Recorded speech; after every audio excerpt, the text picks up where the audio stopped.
Hey there. So, real quick, I wanted to tell you a little story about a project that I did recently and the outcome of that project. So, I was on a project, wow, it started probably 3 years ago, and it was called Transparency.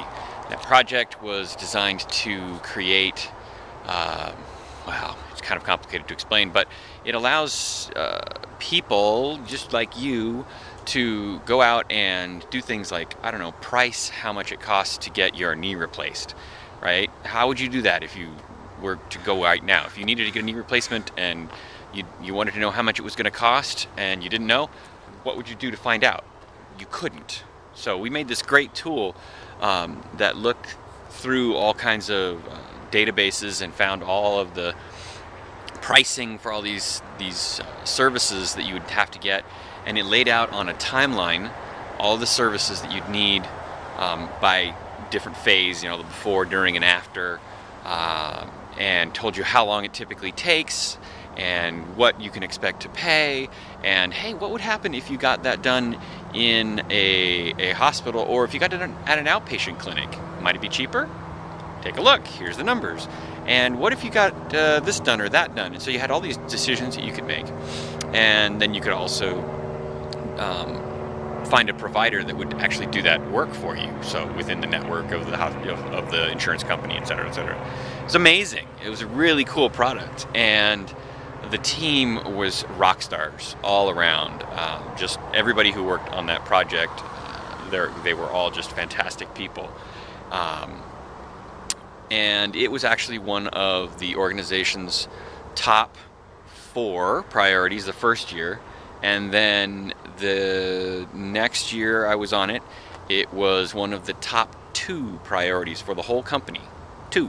It was like this one project and mine.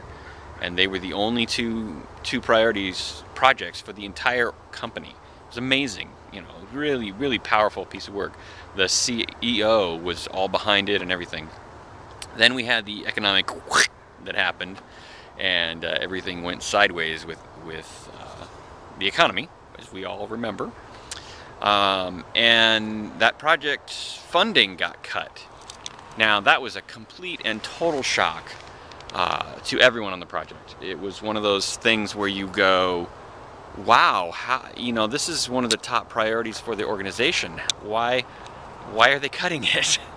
But, when you believe something's important, but when you get to a financial place where you have to cut back to the basic services, that's what you do. And so halfway through the second year of that project, of my leadership on the project, it actually had gone through a couple other people's leadership, but halfway through the second year of that project, they stopped it. And it took us about a month to wind it down and all, but it was shocking. And so this is why I'm telling you this story. Because we were taking an iterative approach to delivery on that project, we had delivered a couple of the pieces of work. Now, we had more to do, and we had enhancements that we were going to do. We were going to do more and more to the product and continue to grow it. And we had plans out for the next 2 years that we were going to do work. But they cut the funding. And because we were doing an iterative approach, what we had done was in production. It had already gone out and was done. We were releasing incrementally. And I just got an email today that work that got canceled before the project was done won an award for the best product in our entire corporation, not just our corporation, but the organization, larger organization that our corporation belongs to. The best product of the year for those kinds of things. So it's a huge honor, and I'm not taking credit for it at all. All I'm saying is that the rockstar team that we had and the use of an iterative methodology created a product that was in our customers' hands, receiving feedback from them. We integrated that work into our product and released it again, and we iterated on it. It was an Agile project. Now, I'll share with you some other stories later about how it wasn't Agile in some other ways, but because we were using an iterative approach, we were able to deliver a product that won an award for its quality. So, should you be using it? Yes. Yes, you should, because you don't know what's going to happen in the world.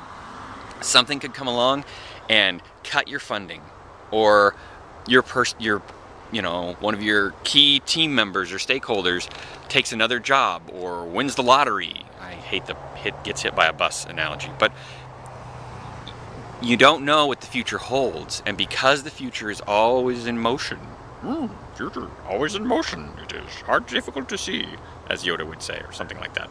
Difficult to see, always in motion, the future it is. Because the future is always in motion, you need to be releasing frequently, and that's one of the huge values you get out of being Agile. So, iteratively release. Talk to you later. Bye.